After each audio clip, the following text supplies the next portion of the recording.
I'd like to tell you about the strangest secret in the world. Not long ago, Albert Schweitzer, the great doctor and Nobel Prize winner, was being interviewed in London, and a reporter asked him, "Doctor, what's wrong with men today?" The great doctor was silent a moment, and then he said, "Men simply don't think." And it's about this that I want to talk with you. We live today in a golden age. This is an era that man has looked forward, dreamed of, and worked toward for thousands of years. But since it's here, we pretty well take it for granted. We in America are particularly fortunate to live in the richest land that ever existed on the face of the earth, a land of abundant opportunity for everyone. But do you know what happens? Let's take 100 men who start even at the age of 25. Do you have any idea what will happen to those men by the time they're 65? These 100 men who all start even at the age of 25 believe they're going to be successful. If you asked any one of these men if he wanted to be a success, he'd tell you that he did. And you'd notice that he was eager toward life, that there was a certain sparkle to his eye, an erectness to his carriage, and life seemed like a pretty interesting adventure to him.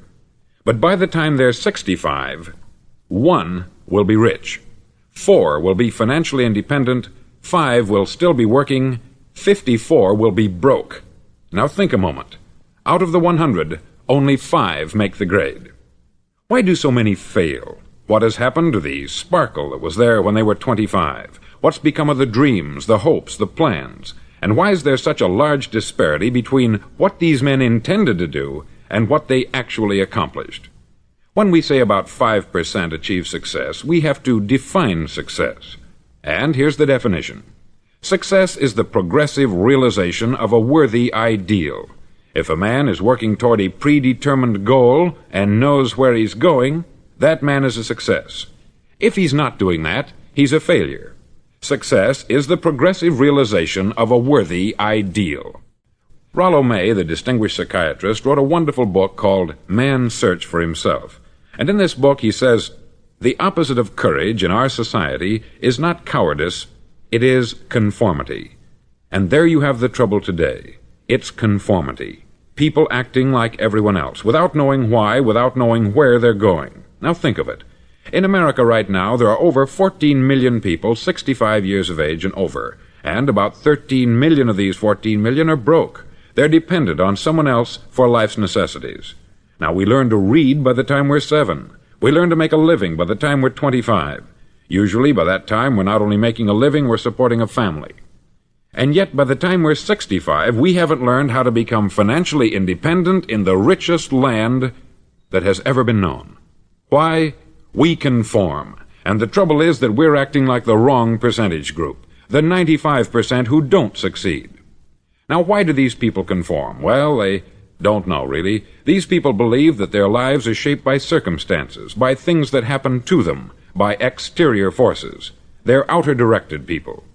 A survey was made one time that covered a lot of men, working men, and these men were asked this question. Why do you work? Why do you get up in the morning? 19 out of 20 had no idea. If you ask them, they'll say, everyone goes to work in the morning. And that's the reason they do it, because everyone else is doing it. Now let's get back to our definition of success. Who succeeds? The only man who succeeds is the man who is progressively realizing a worthy ideal. He's the man who says, I'm going to become this, and then begins to work toward that goal. I'll tell you who the successful people are. A success is the school teacher who's teaching school because that's what she wanted to do. The success is the woman who's a wife and mother because she wanted to become a wife and mother and is doing a good job of it. The success is the man who runs the corner gas station because that's what he wanted to do. The success is the successful salesman who wants to become a top-notch salesman and grow and build with his organization. A success is anyone who is doing deliberately a predetermined job because that's what he decided to do deliberately. But only 1 out of 20 does that. That's why today there isn't really any competition, unless we make it for ourselves. Instead of competing, all we have to do is create. Now, for 20 years, I looked for the key which would determine what would happen to a human being. Was there a key, I wanted to know, which would make the future a promise that we could foretell to a large extent? Was there a key that would guarantee a person's becoming successful if he only knew about it and knew how to use it? Well, there is such a key, and I've found it. Have you ever wondered why so many men work so hard and honestly without ever achieving anything in particular, and others don't seem to work hard and yet seem to get everything? They have the magic touch. You've heard them say that about someone. Everything he touches turns to gold. And have you ever noticed that a man who becomes successful tends to continue to become successful, and on the other hand, have you noticed how a man who is a failure tends to continue to fail? It's because of goals. Some of us have them, some don't. People with goals succeed because they know where they're going. Now think of a ship leaving a harbor, and think of it with the complete voyage mapped out and planned. The captain and crew know exactly where it's going and how long it will take. It has a definite goal. 9,999 times out of 10,000 it will get to where it started out to get. Now let's take another ship, just like the first, only let's not put a crew on it, or a captain at the helm. Let's give it no aiming point, no goal, no destination. We just start the engines and let it go. I think you'll agree with me that if it gets out of the harbor at all, it will either sink or wind up on some deserted beach a derelict. It can't go any place because it has no destination and no guidance. It's the same with a human being. Take the salesman, for example. There is no other person in the world today with the future of a good salesman. Selling is the world's highest paid profession, if we're good at it and if we know where we're going. Every company needs top-notch salesmen, and they reward those men. The sky is the limit for them. But how many can you find? Someone once said, "The human race is fixed, not to prevent the strong from winning, but to prevent the weak from losing." The American economy today can be likened to a convoy in time of war. The entire economy is slowed down to protect its weakest link, just as the convoy had to go at the speed that would permit its slowest vessel to remain in formation. That's why it's so easy to make a living today. It takes no particular brains or talent to make a living and support a family today. So we have a plateau of so-called security, if that's what a person's looking for. But we do have to decide how high above this plateau we want to aim for. Now let's get back to the strangest secret in the world, the story that I wanted to tell you today. Why do men with goals succeed in life, and men without them fail? Well, let me tell you something which, if you really understand it, will alter your life immediately. If you understand completely what I'm going to tell you from this moment on, your life will never be the same again. You'll suddenly find that good luck just seems to be attracted to you. The things you want just seem to fall in line. And from now on, you won't have the problems, the worries, the gnawing lump of anxiety that perhaps you've experienced before. Doubt, fear, well, they'll be things of the past. Here's the key to success, and the key to failure. We become what we think about. Now let me say that again. We become what we think about. Throughout all history, the great wise men and teachers, philosophers and prophets have disagreed with one another on many different things. It is only on this one point that they are in complete and unanimous agreement. Listen to what Marcus Aurelius, the great Roman emperor, said. He said, "A man's life is what his thoughts make of it." Disraeli said this, "Everything comes if a man will only wait. I have brought myself by long meditation to the conviction that a human being with a settled purpose must accomplish it, and that nothing can resist a will that will stake even existence for its fulfillment." Ralph Waldo Emerson said this, "A man is what he thinks about all day long." William James said, "The greatest discovery of my generation is that human beings can alter their lives by altering their attitudes of mind." And he also said, "We need only in cold blood act as if the thing in question were real, and it will become infallibly real by growing into such a connection with our life that it will become real. It will become so knit with habit and emotion that our interest in it will be those which characterize belief." He also said this, "If you only care enough for a result, you will almost certainly attain it. If you wish to be rich, you will be rich. If you wish to be learned, you will be learned. If you wish to be good, you will be good. Only you must then really wish these things, and wish them exclusively, and not wish at the same time 100 other incompatible things just as strongly." In the Bible you read, in Mark 9:23, "If thou canst believe, all things are possible to him that believeth." Dr. Norman Vincent Peale said this, "This is one of the greatest laws in the universe. Fervently do I wish I had discovered it as a very young man. It dawned upon me much later in life, and I've found it to be one of the greatest, if not my greatest discovery, outside of my relationship to God. And the great law, briefly and simply stated, is that if you think in negative terms, you'll get negative results. If you think in positive terms, you will achieve positive results. That is the simple fact which is at the basis of an astonishing law of prosperity and success. In 3 words, believe and succeed.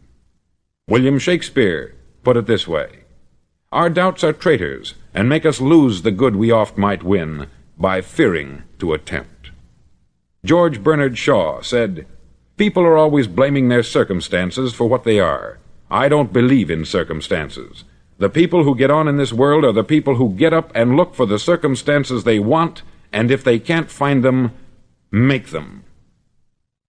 Well, it's pretty apparent, isn't it? And every person who discovered this for a while believed that he was the first one to work it out. We become what we think about. Now, it stands to reason that a person who's thinking about a concrete and worthwhile goal is going to reach it, because that's what he's thinking about.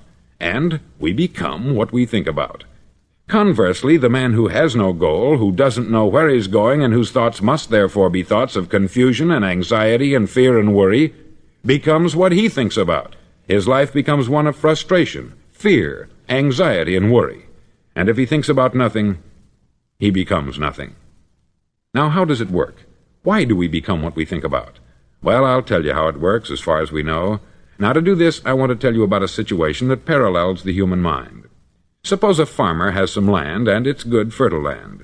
Now, the land gives the farmer a choice. He may plant in that land whatever he chooses. The land doesn't care. It's up to the farmer to make the decision. Now, remember, we're comparing the human mind with the land, because the mind, like the land, doesn't care what you plant in it. It will return what you plant, but it doesn't care what you plant. Now, let's say that the farmer has 2 seeds in his hand. One is a seed of corn, the other is nightshade, a deadly poison. He digs 2 little holes in the earth, and he plants both seeds, one corn, the other nightshade. He covers up the holes, waters, and takes care of the land, and what will happen? Invariably, the land will return what is planted. As it's written in the Bible, "As ye sow, so shall ye reap." Remember, the land doesn't care. It will return poison in just as wonderful abundance as it will corn. So up come the 2 plants, one corn, one poison. Now, the human mind is far more fertile, far more incredible and mysterious than the land, but it works the same way. It doesn't care what we plant. Success, failure. A concrete, worthwhile goal, or confusion, misunderstanding, fear, anxiety, and so on. But what we plant, it will return to us. You see, the human mind is the last great unexplored continent on the earth. It contains riches beyond our wildest dreams. It will return anything we want to plant. Now, you might say, well, if that's true, why don't people use their minds more? Well, I think they've figured out an answer to that, too. Our mind comes as standard equipment at birth. It's free, and things that are given to us for nothing we place little value on. Things that we pay money for, we value. The paradox is that exactly the reverse is true. Everything that's really worthwhile in life came to us free. Our mind, our soul, our body, our hopes, our dreams, our ambitions, our intelligence, our love of family and children and friends. All these priceless possessions are free, but the things that cost us money are actually very cheap and can be replaced at any time. A good man can be completely wiped out and make another fortune. He can do that several times. Even if our home burns down, we can rebuild it, but the things we got for nothing, we can never replace. The human mind isn't used merely because we take it for granted. Familiarity breeds contempt. It can do any kind of job we assign to it, but generally speaking, we use it for little jobs instead of big important ones. Universities have proved that most of us are operating on about 10% of our abilities. Decide now, what is it you want? Plant your goal in your mind. It's the most important decision you'll ever make in your entire life. Do you want to be an outstanding salesman, a better worker at your particular job? Do you want to go places in your company, in your community? All you've got to do is plant that seed in your mind. Care for it. Work steadily toward your goal, and it will become a reality. It not only will, there's no way that it cannot. You see, that is a law, like the laws of Sir Isaac Newton, the laws of gravity. If you get on top of a building and jump off, you'll always go down. You'll never go up. And it's the same with all the other laws of nature. They always work. They're inflexible. Think about your goal in a relaxed, positive way. Picture yourself in your mind's eye as having already achieved this goal. See yourself doing the things you will be doing when you've reached your goal. Ours has been called the phenobarbital age, the age of ulcers and nervous breakdowns. At a time when medical research has raised us to a new plateau of good health and longevity, far too many of us worry ourselves into an early grave trying to cope with things in our own little personal ways, without learning a few great laws that will take care of everything for us. These things we bring on ourselves through our habitual way of thinking. Every one of us is the sum total of his own thoughts. He is where he is because that is exactly where he really wants to be, whether he'll admit that or not. Each of us must live off the fruit of his thoughts in the future, because what you think today and tomorrow, next month and next year, will mold your life and determine your future. You're guided by your mind. I remember one time I was driving through Arizona and I saw one of those giant earth-moving machines roaring along the road at about 35 miles an hour with what looked like 20 tons of dirt in it, a tremendous, incredible machine, and there was a little man perched way up on top with the wheel in his hands guiding it. And as I drove along, I was struck by the similarity of that machine to the human mind. Just suppose you're sitting at the controls of such a vast source of energy. Are you going to sit back and fold your arms and let it run itself into a ditch? Or are you going to keep both hands firmly on the wheel and control and direct this power to a specific, worthwhile purpose? It's up to you. You're in the driver's seat. You see, the very law that gives us success is a two-edged sword. We must control our thinking. The same rule that can lead a man to a life of success, wealth, happiness, and all the things he's ever dreamed of for himself and his family, that very same law can lead him into the gutter. It's all in how he uses it, for good or for bad. This is the strangest secret in the world. Now, why do I say it's strange, and why do I call it a secret? Actually, it isn't a secret at all. It was first promulgated by some of the earliest wise men, and it appears again and again throughout the Bible. But very few people have learned it, understand it. That's why it's strange, and why, for some equally strange reason, it virtually remains a secret. I believe that you could go out and walk down the main street of your town and ask one man after another what the secret of success is, and you probably wouldn't run into one man in a month who could tell you. Now, this information is enormously valuable to us, if we really understand it and apply it. It's valuable to us not only for our own lives, but the lives of those around us, our family, employees, associates, and friends. Life should be an exciting adventure. It should never be a bore. A man should live fully, be alive. He should be glad to get out of bed in the morning. He should be doing a job he likes to do because he does it well. One time I heard Grove Patterson make a speech, the editor-in-chief of the Toledo Daily Blade, and as he concluded his speech, he said something that I've never forgotten. He said something like this: "My years in the newspaper business have convinced me of several things, among them that people are basically good, and that we came from someplace, and we're going someplace. So we should make our time here an exciting adventure. The architect of the universe didn't build a stairway leading nowhere." And the greatest teacher of all, the carpenter from the plains of Galilee, gave us the secret time and time again. As ye believe, so shall it be done unto you. I've explained the strangest secret in the world and how it works. Now I want to explain how you can prove to yourself the enormous returns possible in your own life by putting this secret to a practical test. I want you to make a test that will last 30 days. Now, it isn't going to be easy. If you'll give it a good try, it will completely change your life for the better. Back in the 17th century, Sir Isaac Newton, the English mathematician and natural philosopher, gave us some natural laws of physics which apply as much to human beings as they do to the movement of bodies in the universe. Now, one of these laws is that for every action, there is an equal and opposite reaction. Simply stated, as it applies to you and me, it means we can achieve nothing without paying the price. The results of your 30-day experiment will be in direct proportion to the effort you put forth. To be a doctor, you must pay the price of long years of difficult study.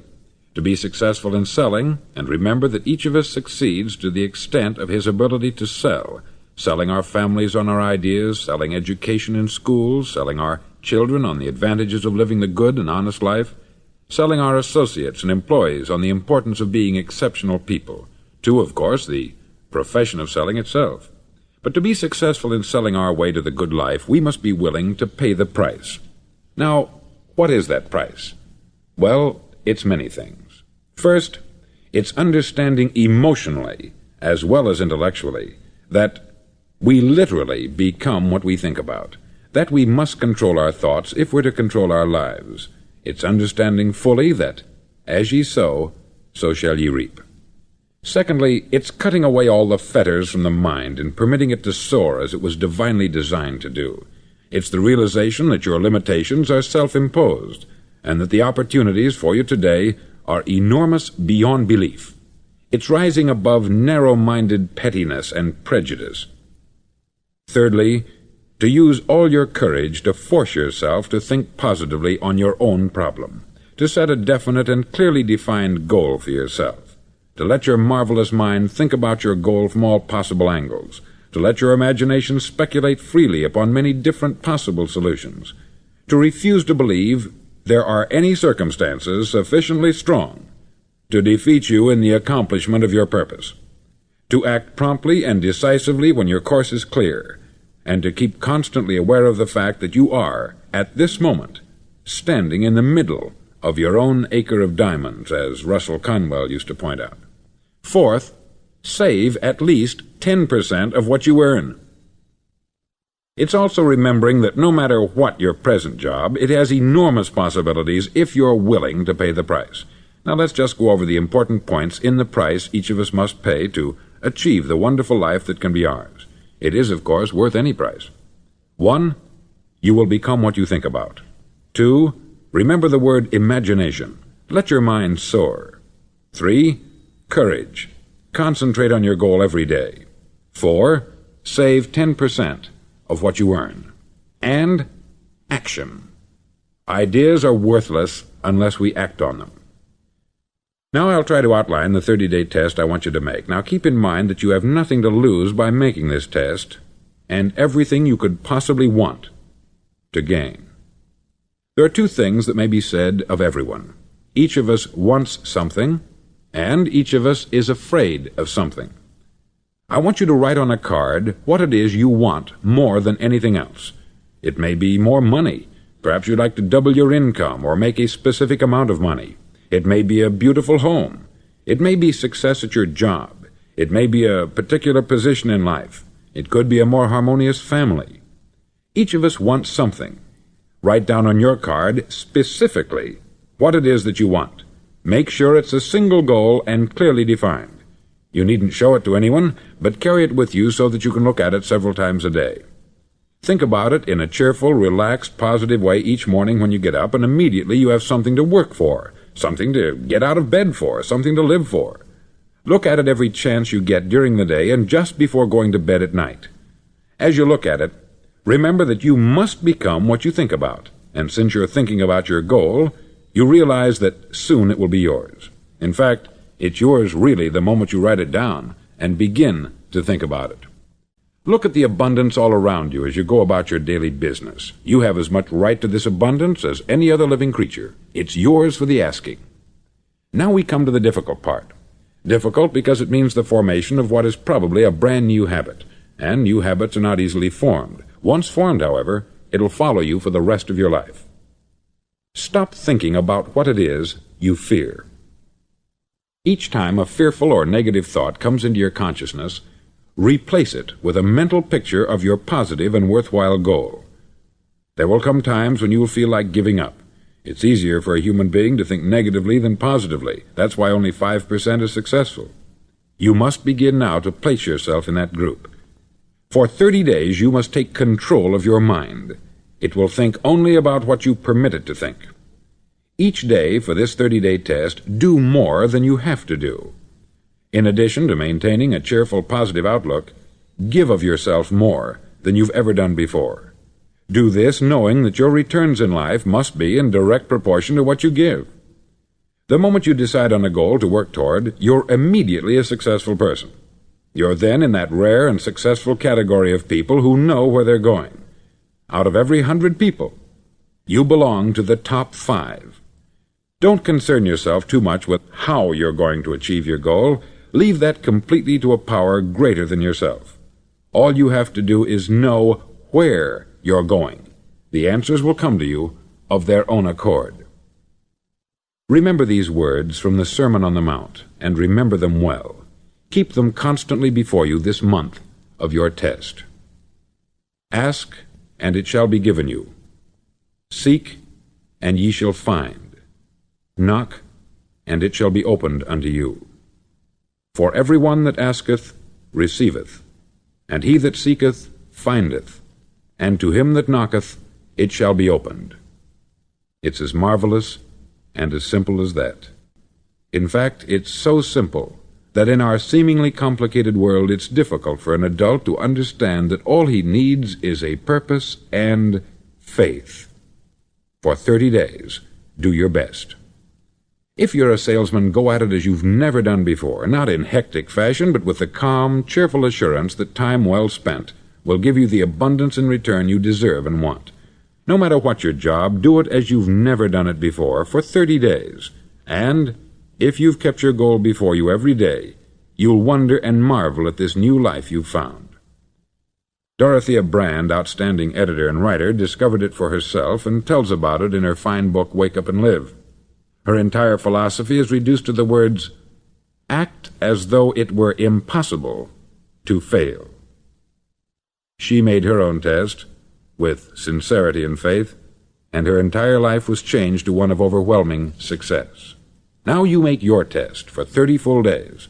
Don't start your test until you've made up your mind to stick with it. You see, by being persistent, you're demonstrating faith. Persistence is simply another word for faith. If you didn't have faith, you would never persist. If you should fail during your first 30 days, by that I mean suddenly find yourself overwhelmed by negative thoughts, you've got to start over again from that point and go 30 more days. Gradually your new habit will form until you find yourself one of that wonderful minority to whom virtually nothing is impossible. Don't forget the card. It's vitally important as you begin this new way of living. On one side of the card, write your goal, whatever it may be. On the other side, write the words we've quoted from the Sermon on the Mount. Ask, and it shall be given you. Seek, and ye shall find. Knock, and it shall be opened unto you. Nothing great was ever accomplished without inspiration. See that during these crucial first 30 days, your own inspiration is kept at a peak. Above all, don't worry. Worry brings fear, and fear is crippling. The only thing that can cause you to worry during your test is trying to do it all yourself. Know that all you have to do is hold your goal before you. Everything else will take care of itself. Remember also to keep calm and cheerful. Don't let petty things annoy you and get you off course. Now, since making this test is difficult, some may say, well, why should I bother? Well, look at the alternative. No one wants to be a failure. No one really wants to be a mediocre individual. No one wants a life constantly filled with worry, fear, and frustration. Therefore, remember that you must reap that which you sow.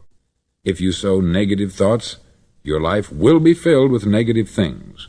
If you sow positive thoughts, your life will be cheerful, successful, and positive.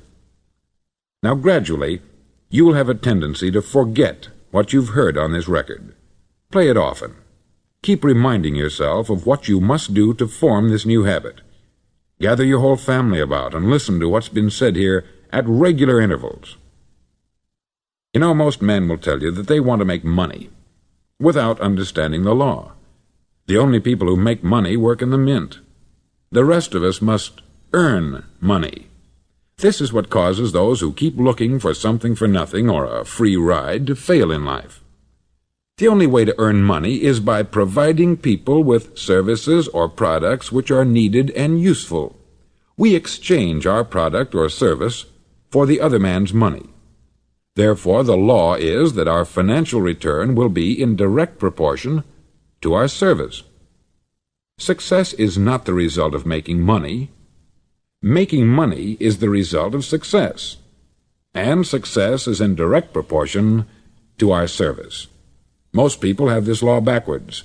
They believe that you're successful if you earn a lot of money. The truth is that you can only earn money after you're successful. It's like the story of the man who sat in front of the stove and said to it, "Give me heat, and then I'll add the wood." How many men and women do you know, or do you suppose there are today, who take the same attitude toward life? There are millions. We've got to put the fuel in before we can expect heat. Likewise, we've got to be of service first before we can expect money. Don't concern yourself with the money. Be of service. Build, work, dream, create. Do this, and you'll find there's no limit to the prosperity and abundance that will come to you. Prosperity is founded upon a law of mutual exchange. Any person who contributes to prosperity must prosper in turn himself. Sometimes the return will not come from those you serve, but it must come to you from someplace, for that is the law. For every action there is an equal and opposite reaction. As you go daily through your 30-day test period, remember that your success will always be measured by the quality and quantity of service you render, and money is a yardstick for measuring this service. No man can get rich himself unless he enriches others. There are no exceptions to a law. You can drive down any street in America and from your car estimate the service that's being rendered by the people living on that street. Had you ever thought of this yardstick before? It's interesting. Some, like ministers and priests and other devoted people, measure their returns in the realm of the spiritual, but again, their returns are equal to their service. Once this law is fully understood, any thinking person can tell his own fortune. If he wants more, he must be of more service to those from whom he receives his return. If he wants less, he has only to reduce this service. This is the price you must pay for what you want. If you believe you can enrich yourself by deluding others, you can only end by deluding yourself. It may take some time, but just as surely as you breathe, you'll get back what you put out. Don't ever make the mistake of thinking you can avert this. It's impossible. The prisons and the streets where the lonely walk are filled with people who tried to make new laws just for themselves. We may avoid the laws of man, but there are greater laws that cannot be broken. An outstanding medical doctor recently pointed out 6 steps that will help you realize success. 1. Set yourself a definite goal. 2. Quit running yourself down. 3. Stop thinking of all the reasons why you cannot be successful, and instead think of all the reasons why you can. 4. Trace your attitudes back through your childhood and try to discover where you first got the idea you couldn't be a success, if that's the way you've been thinking. 5. Change the image you have of yourself by writing out a description of the person you would like to be. And 6. Act the part of the successful person you have decided to become. The doctor who wrote those words is a noted West Coast psychiatrist, David Harold Fink, M.D. Do what all experts since the dawn of recorded history have told you you must do. Pay the price by becoming the person you want to become. It's not nearly as difficult as living unsuccessfully. Make your 30-day test. Then repeat it. Then repeat it again. Each time it will become more a part of you until you'll wonder how you could ever have lived any other way. Live this new way, and the floodgates of abundance will open and pour over you more riches than you may have dreamed existed. Money? Yes, lots of it. But what's more important, you'll have peace. You'll be in that wonderful minority who lead calm, cheerful, successful lives. Start today. You have nothing to lose, but you have a life to win.